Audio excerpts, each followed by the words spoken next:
May I have your attention, please? Worship will be starting in 1 minute. Please take this opportunity to prepare your hearts for worship and to be seated. And don't forget to put your cell phones on silent.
Center, better known as 3C. Yeah, so listen, guys, we're so grateful that you have stopped past here this morning, connected with us.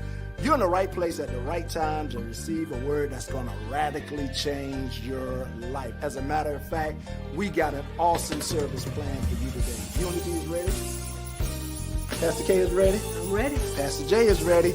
Are you ready? So listen, let's get connected. Let's do life better together.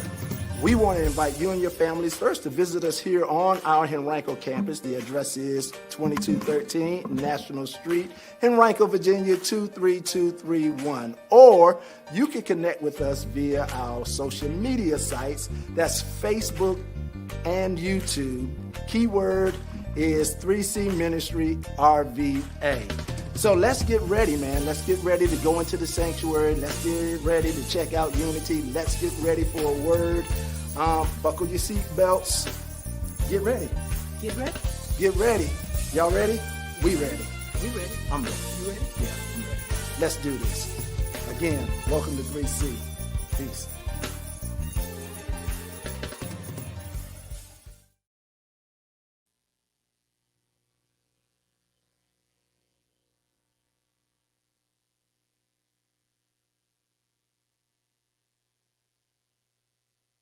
Good morning, and welcome to worship at 3C. We are so excited and glad that you carved out some time this morning to plug in with us and join us as we go on a wonderful journey today. My name is Joel. I'm the executive pastor at 3C, and we want to welcome you to worship on today. Here at 3C, we are led by an awesome team of leaders. So put your hands together, give me some hearts and some thumbs up for our lead pastor, Pastor Julius and Karen White on this morning. We are so very excited about having them in our lives, what God has planned for us as we grow, develop, prosper. So we appreciate you and we appreciate them. This is your first time with us. We want to just let you know a little bit about who we are. So here at 3C, our vision is that we are changing people with the love of God, and that's what today is all about. Now, the way we go about facilitating that is through our motto, and our motto here at 3C is life is better when we do it together. Life better together. So when Pastor started, God called him and gave him one job, and that job was to win souls for Christ. So here at 3C, we have a team called the SWAT team. It stands for Soul Winning Around Town. And I am so excited and elated to be able to say that one more soul came into the kingdom on this week. We are so appreciative of our SWAT partners and all of their hard work. We are so excited about a soul coming in. So give me some thumbs up, heart. The Bible tells us that the angels in heaven celebrate over the one here at today, this morning is our where we'll have an opportunity to dig in and work on our personal development. And I will allow the team to themselves. But we want you to know that today's going to last about an hour. We want you to plug in. We want you to focus. There's going to be a lot of great information available. For those who are looking to support us financially, we want to make sure that we have an opportunity to go on today. So, 2 Corinthians chapter 9 tells us that if we sow sparingly, if we sow, God is able to all things, to bring all things that God loves, your forgiver. So, 4 ways to do that here. First, texting. Telephone number is 804-409-887. Secondly, you go to our website, your3.com, click on the giving tab, set up a one-time gift. Or for those who are looking to bring your tithe, you can set up right there on our website. Next, you can Cash App $3 ministry, or you can mail in your gift and address to the church there. Every our partners, we are so grateful and chose to follow God's method. Now, we want to make sure that you got an opportunity. You are really looking to end. You want to connect with our virtual church, or you want to become a partner, learn more about what we're doing. We want to invite you to connect with us fully. Here's how you do that. Text the word welcome. Text the word welcome. 804-925-1466. That you're going to get a connect card. Information. Name, because we want to do life better together with you. And we need your email address, because some things that we need to share with you quite a bit of information. So we need your email address. Steps to get that process done. If it's your first time with us on Facebook, we want to encourage you to click like and turn on notifications and make us one of your preferred vendors. If you're with us for the first time, we want you to subscribe. Help us 1,000. Share the gospel of Jesus Christ all around the world. Now, I'm so very excited and I'm so very proud and honored that I have an opportunity to sit to some and introduce to others our ReNew here at which this morning is being led by Brother Rodney Gore and Sister Nicole Gore. You guys put your hands together and receive the ReNew team this morning. Thank you. Brother Joe, you do an awesome job of setting the tone for the ReNew ministry. My name is Rodney Gore, and I have the pleasure of having two beautiful ladies, smart, intelligent, sharp sisters who are going to give us some awesome information that's needed in our community. To my left is Nicole Gore, and to my right is Octavia Marsh. I'm going to introduce, and you'll be hearing from them as well, but just want to start with our base scripture, and be not conformed to this world, but ye transformed by the renewing of your mind, that ye may prove what is that good and acceptable and perfect will of God. That is our ReNew You base scripture. Today, what we're going to discuss is National Suicide Month. And we want to have a discussion and be able to give some information that's going to be helpful to you. You may have family, friends, someone that is having some challenges, and we want you to be able to have tips, signs, and symptoms, and be able to better understand these issues in the community. I'm fumbling with my papers, but I want to read you some facts that are very, very important. First, suicide is a major public health concern. Over 41,000 people die by suicide each year in the United States. Suicide is a complicated and tragic. There are almost always multiple contributing factors.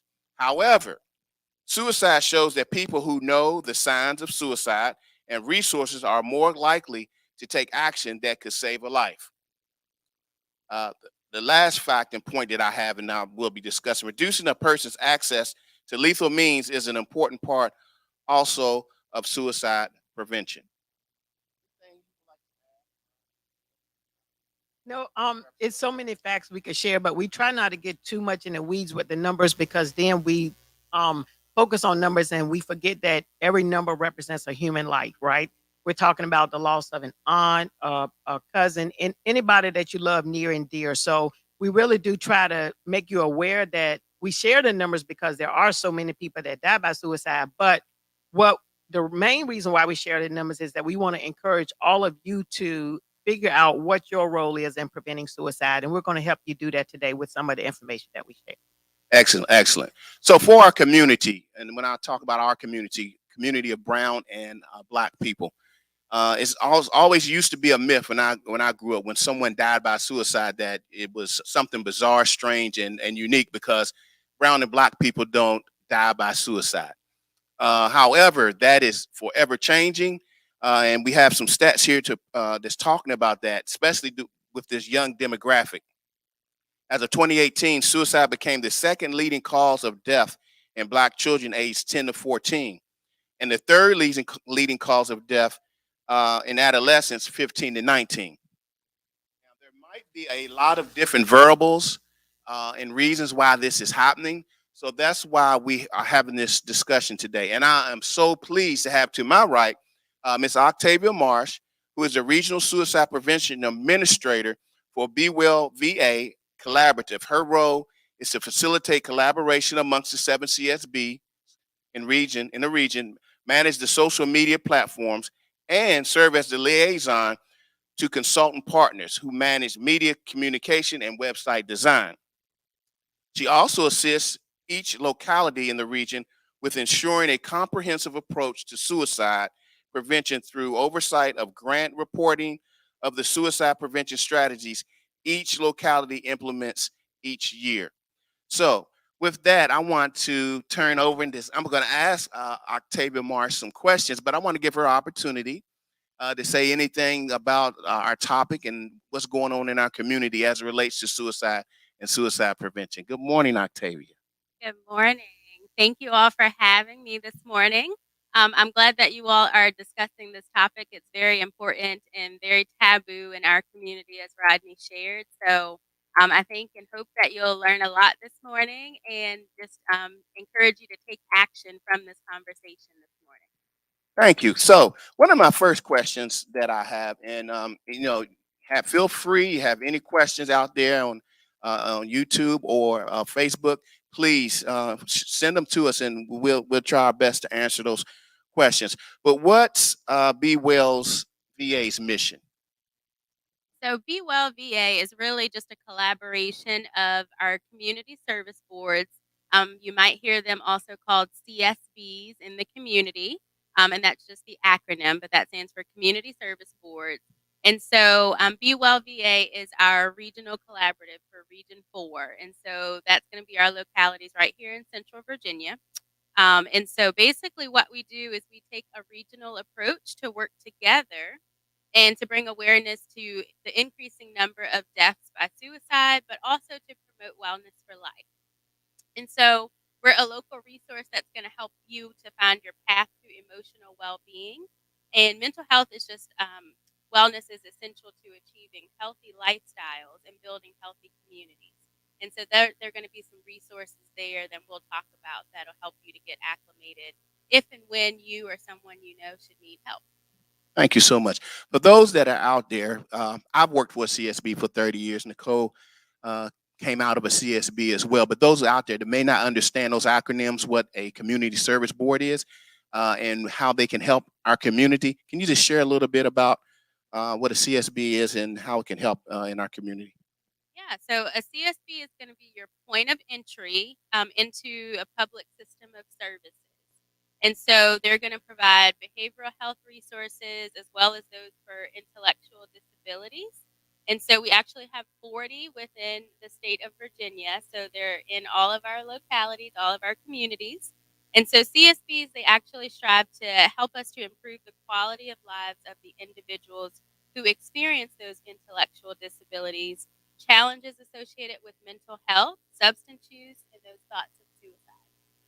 Very good. And I would also like to add that to our audience, don't feel like because of your insurance, the different CSBs, they do there's a lot of different ways of providing service. So if you're dealing with a challenge or you have a friend or family member that's dealing with a challenge, please contact your local CSB. And if they can't help you with the issue, they can refer you to someone that can help you with some challenges that you may be dealing with. So, Octavia, thank you for that. How does Be Well VA connect people with local mental health and suicide prevention resources? So, Rodney, I like to think of us as a resource hub. So, Be Well VA is going to provide information on local, regional, and national resources for mental health, as well as we have some domestic violence resources on the website, because we know a lot of these risks are going to be co occurring. And so, we want to make sure that we're capturing everything that's going to help any risk factor that someone may be dealing with. And so we also are on Facebook. So we have resources on our website. We have resources listed and information on Facebook. And also on that website, we have a link to those community service boards that Rodney mentioned and a list of the services that they provide. And so a lot of those are also going to be things like same day access, where you can come in and get same day services if someone's in crisis. And again, as Rodney mentioned, then you can be referred to another entity should you need to if they're not able to provide the services that you need. And so also on that website, we're going to have a list of events and training opportunities. And so just really a lot of resources to get you connected, but also if you're not in crisis, to get you plugged in with how to help someone that may be. Thank you. Thank you for Well, I that. want to interrupt for Yes. 1 second. Will you share that website so that we can type that into the text under the comments on Facebook so people can access it? Yes, it's going to be bewellva.com. BeWellVA.com. Excellent. So, Octavia, what are the programs people find the most impactful? So, typically people tend to look for programs that they're going to be able to take some tangible action from. Things that you can walk away, feel good, that you're going to be able to do something, help someone, or if you're the person in need, that you're going to be able to get that help that you're looking for. And so, there's a space and a hub again for those resources, but also there's some 24/7 help. And so, depending again on your need, whether it's an immediate need or you're looking to just share some resources with someone, people tend to find that pretty valuable. Is also we have signs and symptoms of suicide, and just being able to recognize that. So, there's a lot of just how to and what to do information there on the website. And so there's also going to be a ton of programs and trainings that you can do some skill building to learn really what to do. You can get certifications from some of those as well. And so there's also some media campaigns on there. And so it goes beyond just the website. We've had different PSAs and things like on the TV, on the radio.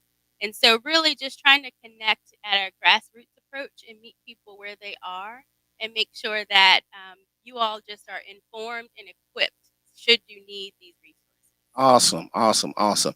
Could you share, would you please share some of the upcoming activities and events that Be Well may be having coming in the very near future here? Well, there's a ton of events.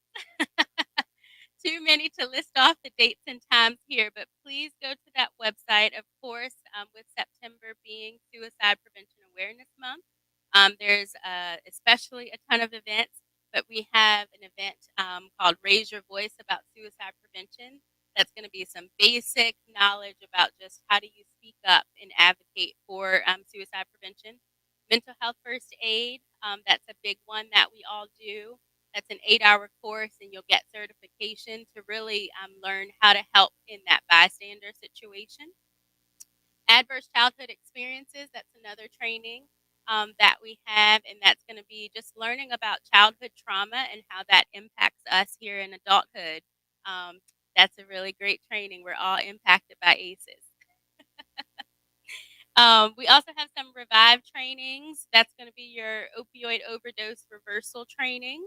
And then there's a book discussion that I wanted to mention September 30th. We are currently reading the Oprah Winfrey book, What Happened to You, which again talks all about those adverse childhood experiences. And so on September 30th, we are hosting a virtual event where we are going to break out into some discussions and really just talk about the truths that are in that book and just how there's some parallels between what we see in our own lives. That is so awesome. All the stuff that you just mentioned here at 3C, that's the direction that we're going in to be able to better serve our community. We talk about mental health first aid, and we talk about ACEs, all of those things, that opioid addiction. And the alarming piece, I want to go back to that demographic and the number of the increase of suicides among children and adolescents that is peaking, the second, third leading cause of death in our community right now. So the next question I have: what's some of the tips for mental wellness during COVID-19? We thought it was gone, but it's resurrected itself and got bigger and stronger. The devil is a liar. However, it is back. What are some of the tips during this time, during this second wave? Well, hopefully you all have also gained some tips over this past year and a half. But really, adjusting things like our work schedules, understanding what's priority to you, family time, really just understanding what your personal needs are. And it's important to keep a routine as well. And I think we've all kind of learned that, whether you've had children on virtual school or you've been working virtually, and just adapting. And I think that's one of the biggest resiliency skills that we've taken away from COVID-19 is learning how to adapt and the resiliency that we all are capable of. And so some of the tips is just we know that we don't want to be isolated, and COVID 19 has definitely tried to keep us in isolation.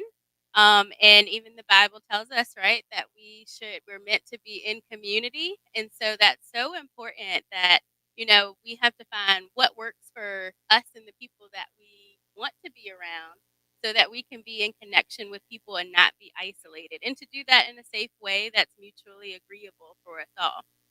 Um, so definitely recommend, finding your tribe and still trying to, whether it's meeting outside, doing a little parking lot tailgate, whatever it takes to get that social connection, because that's a form of mental wellness. And then just general self care. And self care does not mean just a spa day by any means. So don't think that you have to have a ton of money or time to do it. It's really just define it for yourself. And so, whatever that is, whether it's just walking, meditation, yoga, even your quiet time and prayer time, that's self care. And so, just making sure to be intentional about making time for self care, those are some of the best things you can do in COVID 19. Awesome, I want to awesome. jump in real quick. I'm just so glad to hear you say that because I think every time we do Renew You Ministry, we say practice self care, right? And that it doesn't have to be anything that costs you anything, but the real value of it is it's the opportunity for you to refuel yourself. We're talking about different challenges today. We're recognizing that COVID-19 is still a part of what we're dealing with every day. We're talking about suicide prevention awareness. We mentioned ACEs, which is a new topic for us at Renew You. But again, bottom line is we have to be, like you said, intentional about how we use our time, what we do with our time, but also make sure that we take care of ourselves in the process. So it's glad to hear others say that same thing is so very important as well. Yes, and just having a routine that you have to adjust it to the virtual routine, however you need one. I think people still need to get up in the morning, shower and dress as if they were going to work. Take that lunch break. That doesn't mean you work through lunch now that you're at home in your office. And at 5:30 or 5 o'clock, when it's time to sign off as if you were leaving the office, leave the office. I have someone to my left that probably works harder now virtually than she did when she was actually going to work. You think about it, the social part, when you talk to people, during midday, someone will stop in your office, have a conversation, ask about your family, you go to lunch with people. And now it's you go from that to isolation. And like you said, that is socially not good for us. Then we think about our children who've been out of school almost a year and a half. They're going back and they go back to school under the Delta variants, and where they're seeing all this negativity on television. So um, we have some work to do in reference to finding a different way in reference to self-care and self-care of our family as well. Getting away, taking walks, just finding those things going back to family and having those conversations. So that is awesome. Thanks for all of that, all those resources, and you definitely have to come back and share because I think the ACEs in our community, it's new. People probably don't even understand the acronyms of it. Also, the mental health first aid piece and the opioid addiction. Those three, along with COVID and domestic violence on the rise, um, the Renew Ministries are more important right now than it's ever been in our community. We're glad to have people like you that can come and share your expertise. Anything in closing you'd like to share or discuss? No, I mean, everything you said on top of all of that, everything you said can increase our likelihood for suicide, right? So that's why next, what we're going to do after we give Octavia to give opportunity to give us any closing comments is to really give you some tips right now what you can do as it relates to being the one to take action that can save your life. Just again, in closing, just encourage you to visit that website again, bewellva.com, and to connect with our resources and the training opportunities. Most of them are free of charge. And so definitely take advantage of those so that you can just learn more about how to help. And maybe next time you all can be on this stage as well. Awesome, awesome. Now we said in closing, but we're not finished because Octavia Marsh gave us some awesome information, and we know a little bit about Be Well and what they do. But to my left, our own 3C, Nicole Gore, is the suicide prevention coordinator for the state of Virginia. Yes, for the State of Department of Virginia, Behavioral Health. right? So we want to go into some of those, some of that information as it relates to suicide prevention, and hopefully we can help you or someone or a family member that is dealing with a challenge as it relates to suicide. Thank you, Rodney. Thank you, Octavia. It's always awesome to have someone share the stage and share some common knowledge with our community. So before I go into this slide talking about what we can do, quick short story. One of the biggest barriers to people reaching out for help is just the stigma associated with the word suicide. When people hear suicide, they get afraid because their first thought is, I don't know how I'm going to respond if somebody says yes. And what do I do with that information? So that's why we're going to talk about what you can do with that information. But 6 years ago, I applied for a position with the State Department. They didn't offer me that position, but they offered me another position, which was suicide prevention coordinator.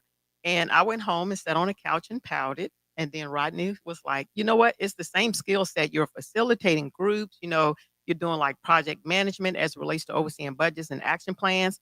And my thought was, yes, but what am I going to do when somebody calls me or needs help and says they're suicidal? Right. So that was that stigma. I didn't even want to deal with the job because I didn't know what to do myself. But as a result of having been in the position for 6 years, taking multiple trainings, reading so many articles about suicide prevention, I've definitely increased my confidence. And I feel like if somebody walked through this door right now and needed help, I definitely could do that, be that warm handoff to make sure that they get the appropriate support that they need. And so, what we do throughout the community is we provide training opportunities to give you that same level of confidence. You don't need to be able to diagnose a person. You don't need to write their self care plan. We just need you to be that caring person that will connect them to the appropriate resources, right? So, September Suicide Prevention Month, the theme this year is Be the One. Be the one to connect, be the one to show that you care, be the one to follow up with an individual. And that's something that every person in the community can do, right? So, we're going to talk a little bit specifically about what some of those warning signs are, talk a little bit about how you ask the question and what some of those resources, in addition to Be Well VA, that you can connect an individual to. Next slide, please. So I do also want to share that the trainings that she mentioned, we have adult mental health first aid, youth mental health first aid, safe talk, assist, QPR. All of those trainings, they do give you a skill set and they basically are formatted in that way. They start off giving you some information about, why this is prevalent in our community, what those warning signs are, how to engage an individual in a conversation, and how to connect them to a resource. So that's why it's important that you do take advantage of those training opportunities that are on the Be Well VA webpage. If you go to their events tab, you get a full list of them, dates that they're offered. And I don't know if we shared, Octavia, but most of those classes are virtual right now. A few people are starting to offer in-person classes again, but they are currently still being offered virtually. So I know some people are not ready to do the in-person classes, so take advantage of the virtual training opportunities as well. So when we talk about a person and being able to recognize warning signs, really what we're talking about is the impact on their mental health. How much is what's going on in their life right now affecting their ability to live, laugh, learn, love? Is it disrupting their ability to carry out their job function? Is it disrupting their ability to be able to be successful in school? Are they able to carry out their daily activities? Are they engaging in satisfying relationships? So, what we often like to say, especially if it's somebody that you know, is it a change in their normal behavior? That's one of the biggest things that you can look out for. Next slide, please. So, some of the warning signs, this is not an exhaustive list. They are, as Octavia shared, you can find some of these on Be Well VA website as well, but you can basically just Google suicide warning signs and you'll get tons of information, right? We don't want you to be overwhelmed with that. So we're going to just share a couple of the basics. And as always, if it's someone that you know, think about, is this a change in their normal behavior? Um, some of the more common warning signs are a person who's had a previous suicide attempt. They're talking about suicide or they're making a plan of how they would actually die by suicide. They're giving away their prized possession. So this is really a big factor to think about. And I'll use my mom as an example. No, she did not die by suicide, but I'm comfortable sharing because she has passed. She was a huge Washington Redskins fan. If I was to walk in the house and my mom started giving away her Washington Redskins stuff, that's like a huge red flag. Like, hey, something's wrong. What's going on? Like, why are you doing that? So if you have a loved one and you know they really value something, be it their album collection, their pet, that's a really big one, or anything like that. That's a sign that you need to engage them in a conversation. Hey, what's going on? That's not like you to behave in this way. Increased alcohol and or other drug use is another sign. And this one is another one that we really need to watch out for because this is a way of them self-medicating, but also when they are under the influence of alcohol or another drug, they may engage in a behavior that they otherwise may not have done. So be mindful if you see a change in alcohol or drug use of a loved one as well. Next slide, please. Couple more warning signs. When people start hinting at not being around or saying goodbye, right? So let's say you're in a setting with an individual like Octavia, and I know I'm going to see her at work tomorrow, and she walks up to me and says something like, Nicole, you've been such an awesome friend to me. I just want you to know that I love you and I'm really going to miss you, right? So, gonna miss me, like, I'm gonna see you at work tomorrow. So again, that's a cue that you might need to start a conversation, even if it's simply by saying, "Hey, what do you mean you're gonna miss me? I'm gonna see you at work tomorrow." So just think about things that people say. If they don't sit right with you, like in the pit of your stomach, you know how you get those butterflies? Like if you feel like you should say something, then that means you need to open your mouth and actually say something. Even if it doesn't come out in the way you think it should, open your mouth and ask a question because that's really sometimes something as small as that can make a huge difference in a behavior or action that that person takes. Another thing listed is looking for a way to kill oneself. Let's say you notice that they're doing an internet search about how to purchase a firearm or stockpiling pills or using some other type of method. And we do talk a lot about firearms because we know that 50% of all suicides in the United States are by firearm. And when we look at our service member population, that increases to 69%. So that's why we do also talk about the importance of reducing lethal means as it relates to suicide. Oh, oh, okay. No, but I was going to say basically lethal means when guns are accessible, then it makes it that much easier to get a gun to die by suicide. Absolutely, yes. And lethal means, like I said, it's not just firearms, it's in pills that so we talk about medication lock boxes. If you do have medications in the home that you need to use, but you know they can be fatal if taken, if there's an overdose, we do encourage that you use medication lock boxes. We do encourage that if you have a firearm that you either store it unloaded or you keep it in a lock box. So it's different ways to make sure that you secure those lethal means within your home. And Octavia, please feel free to chime in at any time. Okay. A person who talks about feeling trapped or being a burden to others or being in unbearable pain, like someone who always says they feel like they're hopeless, they're useless. it's almost like saying, I don't have any guidance or direction or any purpose in being here. And unfortunately, when people feel like that, sometimes that is a warning sign that they may be thinking about suicide. Okay. Next slide. So again, those are just some of the more common warning signs. Always remember to think about, is this a change outside of the norm of my friend or loved one? And that's where I want to start with the conversation. So let's say you do notice a warning sign, you need to make sure you ask the question.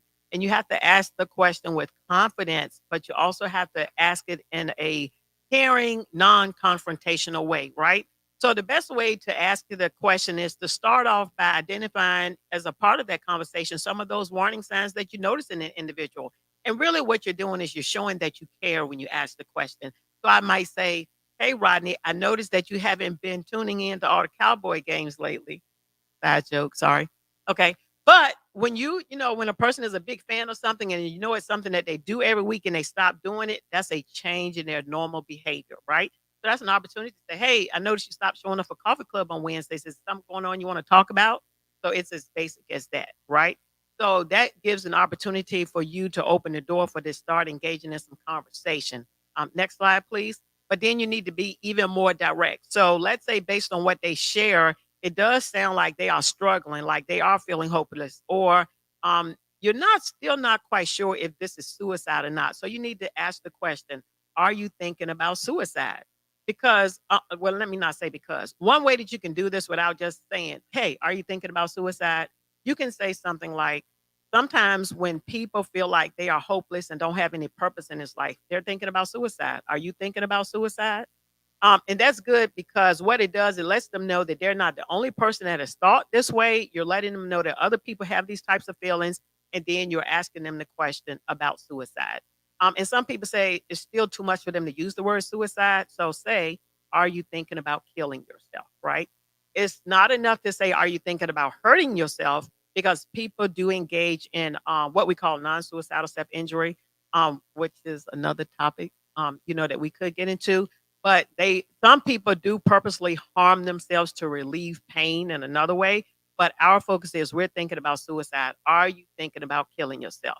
And it is important to ask that question. We've been in groups with parents and they have a child who is suicidal, and the parent will say, "But I can't ask them that question because I feel like if I ask them that question, then that's going to lead them to the act." That is not true. That has been proven. A person who is suicidal will already have that thought in their head. Your stating that does not make them become morbid and say, "That's what I'm going to do." Your asking that question is going to lead to two things, either them saying no. Okay, great. Well, tell me what is going on because it appears that they are in some type of crisis, or they're going to say yes. And then you say, "Okay, so let's talk a little bit more about that so that I can help connect you to the appropriate resource," right? You don't have to have all the answers. You don't have to be able to solve, world peace. Nobody solved it yet, right? You just need to know that I'm here with you. I'm going to help you get the support that you need in this situation. Next slide, please. So connect to resources. So this is where you can be the most helpful to an individual, doing that warm handoff. I'm going to be here with you. I'm going to help you get this connection that you need, right? We just spent quite a bit of time talking about Be Well VA. That covers 7 community service boards, and we highlighted Be Well VA because that's where we're located in Region 4, which is a part of, what is it, Richmond, Henrico, Chesterfield, Hanover, Goochland, Powhatan, Petersburg, so pretty much central Virginia area is covered within that. But if you live within another part of the state, you can just Google community service boards and identify your community service board. As we shared, there are 40 of them across the state, and that can help you get the support that you need. But again, once a person says to you, like they say they're thinking about suicide, we don't want you to just say, "Go to the Be Well VA website," right? We want you to say, "Hey, okay, well, let's get out." Oh, well, shoot, we can do our phones now. We don't even need the computer. We can pull up Be Well VA on our phone, and that will direct you within itself to a lot of resources, not just the community service board. There's the number for the National Suicide Prevention Lifeline. There's the number for the National Crisis Text Line. So the National Suicide Prevention Lifeline is coming up on one of my slides. If you go to the next slide, please, Ty. But yes, that is important. We do want to capture that number. The National Suicide Prevention Lifeline is 1-800-273-8255. 1-800 273 8255. And for those persons who don't like to have a phone conversation, you prefer to text, you can text the National Crisis Text Line. And so you send a text to 741 741. And you can send a one word message. It can be help, it can be I'm struggling with suicide. And you can even reach out on behalf of a friend because they might not be ready to reach out. You can say, hey, I have a friend and this is what they're struggling with. And they'll give you some tips to help you assist in that situation. Now, even though both of those are national numbers, they will end up connecting you back to your local resources. So don't think that because it's a national number, you won't get the connections that you need. And also, too, we don't need to wait until it's a crisis before we reach out to a resource. We have the American Foundation for Suicide Prevention website. That's a wealth of information, a lot of information and more that you will find on the Be Well VA website that you can connect to. And we also have NAMI, which is the National Alliance for Mental Illness. We have a chapter there's like a NAMI chapter in every state, but we also have a Richmond chapter. They are a great resource because NAMI is somebody that you can call and they'll walk you through what you do. If you maybe have a family member who is just being identified as having some type of mental health diagnosis.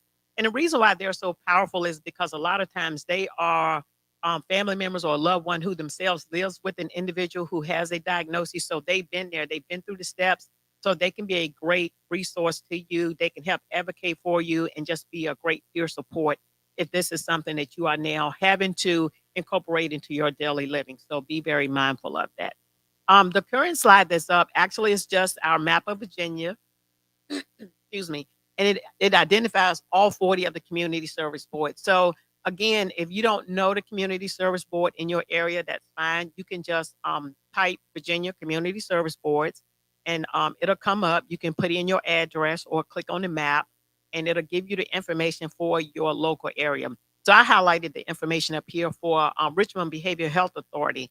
So if you click on Richmond Behavioral Health Authority, it gives you the physical address as well as a phone number to call, but it also gives you a 24-hour crisis services number. So if it's not normal operating hours, it's one number that you call. If it is during normal operating hours, it's another one. But all of this is spelled out on the website for you to access.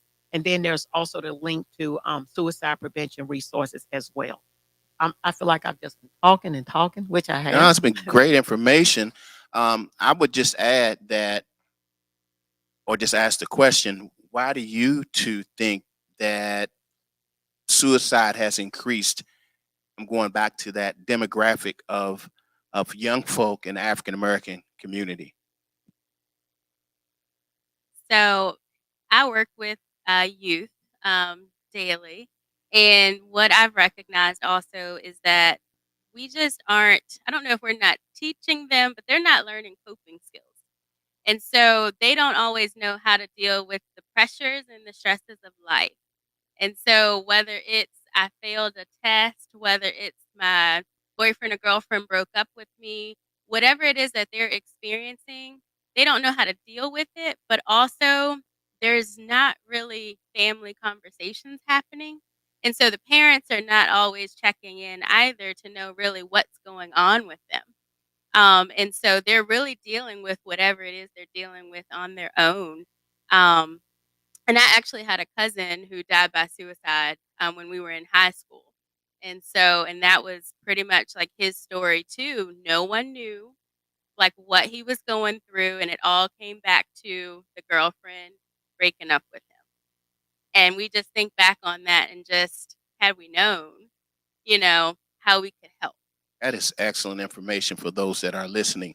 And learning coping skills, I think, is one. But I would also say that being a teenager in this society is really, really, really tough. Um, and I like to think, like we say back in the day when I grew up, we was hard, but it is the pressure of dress, the pressure of appearance, the pressure of socially adjusting and being part of different communities, uh, the pressure of just achieving academically, athletically, and then you have we had bullying, but it's really really different. And then you have social media that's really really tough on our adolescents. So just trying to get a feel and a better understanding of the why, but also, Nicole, how can we help because let me just clarify. There is a difference between clinical depression and situational depression. I think a lot of our youth that we're referring to have situational daily stressors that make them feel like they want to die by suicide.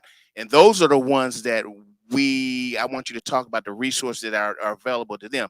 Now, clinical depression is clinical and is usually as a result of they need ongoing therapy and supervision, and parents need to understand that, not be in denial of that, and they need to continuously get professional help. And I also want to add that the church, we have to improve, because I just want to be honest.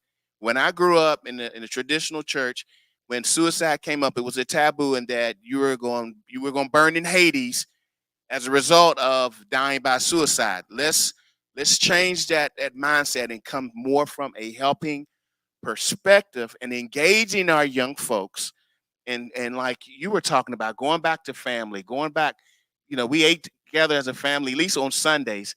Mom and uncle, somebody engaged in what I was feeling and going through, and they noticed when something was different, and it got addressed. So Yep. So you asked me about 3 questions. If I missed something, ask me again, right? So I do want to point out, first of all, like just being a part of the Renew You ministry, when we had this opportunity, I was so excited because the focus is your mental health wellness. And that's huge for a church to really embrace that and take it on and be open about it, because there are so many churches with people sitting in their congregation struggling, but it's never mentioned in a church, which continues to contribute to the stigma. So the first way that people are going to be able to reach out for help is you have to present them with the opportunity and let them know that you are open for those conversations. And 3C has clearly opened the door and said we are open for those conversations, right? So, and you're Rodney's right. I grew up in a church like that as well. It was taboo. You didn't talk about that like the adults talked about it when they think we didn't hear them having those conversations. And we definitely need to continue to change that. And I think also Octavia hit it on the head. Our young people don't have coping skills. We need to go back to teaching the basics like problem solving skills, coping skills, the importance of a routine. Because without those things, when one thing goes different from the way they thought it would be, everything goes out the window, right? Because they don't, the real benefit of like problem solving skills is conflict resolution skills. It tells you that there is more than one answer to the problem. But if you think there's only one answer and that doesn't happen, everything goes out the window. So that's why it's so important that we get back to those basics. And they can be taught without you saying we pulling out a chalkboard. This is called, like Rodney said, family meeting during dinner time. Every Saturday afternoon or Sunday evening, there should be at least one time a week that we sit down as a family and do family check-in. Hey, how you doing? What's going on with you? Tell me about your week. What's going on? You want to talk about what's going well. You also want to talk about what's not going well and what can we do to change that. And everybody from age 5 and up, probably shoot, our Belle could participate in that, and she's just hitting 3, right? When they are once they can engage you in conversation, you need to be at this level with them. And it doesn't change when they turn 18. If they're in your household, everybody should be at the table engaged in these conversations because we all need that. I need Rodney to check on me. He needs me to check on him. So don't think it's just a child thing. Every adult needs somebody to check in. But also talking about, also I want to say I do appreciate you caring about your cousin because that's also helpful, even though that's a loss to your family. People need to understand that people die by suicide and that we as a community, we do often want to hold ourselves accountable. Please don't do that, but do recognize that you can learn from those experiences and do differently as you go forward in life, right? so Sorry let me about say that. this. Let me just share this real quick, if you don't mind. The young man that is 16, 17 years old, who didn't make the varsity basketball team. His friends are teasing him about it. His girlfriend broke up with him. That was the last and only person that he felt like that understood him. His parents recently divorced, and now academically he's not doing well. So we talk about coping skills, but that's a lot to cope with. That's a whole lot. That's a whole lot. Now, a lot of aces. But the thing is, if someone, parent, coach, uncle. It doesn't have to always be parent. Notice some of those different changes that is happening in this young man's life, and can connect with him and talk with him. And if he can get through this dark time, tough time, and get to the other side based on community and family support, the chances of him getting through that without, I'm saying hurting yourself, but contemplating or committing or dying by suicide. I almost said that word. I'm sorry. No, it's not that. But we have to do that, and it goes back again to because breakups happen, and it hurts. But you live, and after time and space, you find a prettier, more beautiful girl, and you get over it and you move on. He getting ready to get in trouble. He I always know. go there. She was that So prettier. good point. Good point. Everybody should have, all youth should have at least one trusted adult that they can talk to. And that doesn't mean you got to spill everything, like Rodney just said. Like there are youth who deal with all of those things, but there needs to be one adult that you can sit down with where you can, de-stress. Even if it's having a conversation about something totally different, like be it art or journalism or whatever. But again, that's their self-care. They've got to have an opportunity to get a break from all of that stress in their life. But hopefully they can engage in conversations with that person about that. And like I said, it doesn't have to be a parent because for a lot of people, it's not their parent. But my oldest son, he always said he could talk to Aunt Sheila, right? And that was great. I was glad that he had somebody he could talk to.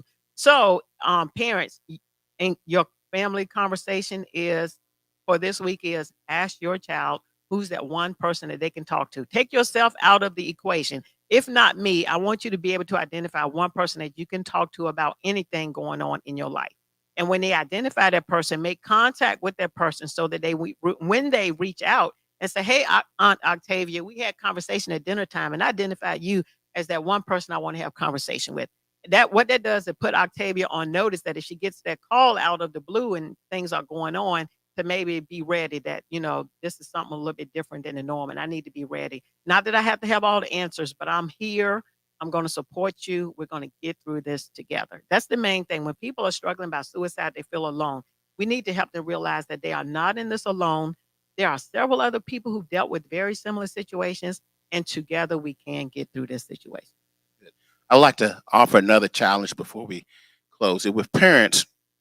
Daily, as your children come home from school, regardless how old they are, give them 15 minutes. Put the phone down, turn off the radio if or whatever it is you're listening to, if you pick them up, and engage them 15 to 20 minutes every day and ask those questions. How was your day? How are you doing? Just checking in and give them opportunity to talk. Don't ask closed-ended questions. I know I just asked some closed-ended questions, but have them engage. Don't settle for yes, no, maybe, I don't know. Engage them and make it a regular routine where it feels normal, and sometimes they're going to be asking, Mom, you're asking too many questions. That's okay. Most kids and youth and teenagers feel good about someone and knowing that somebody actually cares and asking those questions. A lot of the youth that we're talking about that have these challenges, nobody's asking the questions and nobody's noticing the red flags. And they notice that too. They're like, I'm going through all this and nobody even asked me how I'm doing, which intensifies the thought of. Okay. Absolutely. Yes, thank you. And we could go on and on, but we have one more slide, Ty. If you just go to that. And actually, Octavia talked about this earlier. And it goes back to what we were just talking about. It's about being flexible with your routine, right? In the midst of COVID, in the midst of all the challenges that might come our way, juggling virtual work and school. And like Octavia shared, you got the in-person meetings now and the virtual meetings. And we forgot to take our lunch break, or we're trying to watch a webinar during lunch break, and then at 5:30, your husband standing in the doorway saying, "I'm not gonna move till you get up out that chair," type thing. So be flexible with your routine. First of all, is having a routine is helpful, is good for your mental well-being, but also be flexible. If it doesn't go as planned, make the adjustments, and there's always tomorrow. Continue to move forward, and always remember to take care of yourself. And adults as well, like we said, everybody's challenge today is identify that one person that you feel like you can talk to without judgment and share anything with. Make that connection with them And always remember that you can be the one. You can be the one to connect. You can be the one to show them that you care. You can be the one to help them get the support that they need. Thank you so much. Thank And you. thank you. And Pastor Joel's coming up here to close us out. Thank you all for tuning in today. September is Suicide Prevention Month, but we want to practice our skills all throughout the year. September is just an opportunity for us to kick it off and be a reminder to you, but all year long, you can be the one too. Thank you for our wonderful guest, Octavia Marsh. You did a phenomenal job and gave us some excellent resources. Thank you for Thank joining you us. all for having me here today. So put your hands together. Give us some thumbs up. Give us some hearts for the team and our guest on this morning. Very, very, very impactful, powerful information here with you on today. We want to encourage you. Share this broadcast. Share the resource. And we also want to make sure that you have an opportunity for that. So we want to connect with here at all you have to text ReNew to 804-925-1466. Once again, that's ReNew 804-925-1466. One of the members of the team will provide you with each of those additional that you missed. And also, we want to make sure that you get an invite to all of the special occasions and the that we have with the team. We will be back physically in our building on September 19th, so we want to invite you to come on in and worship there. But the sanctuary will be open, so when we're off in the month of October, you'll be able to physically come here in the building and ask questions. Topic that we were discussing.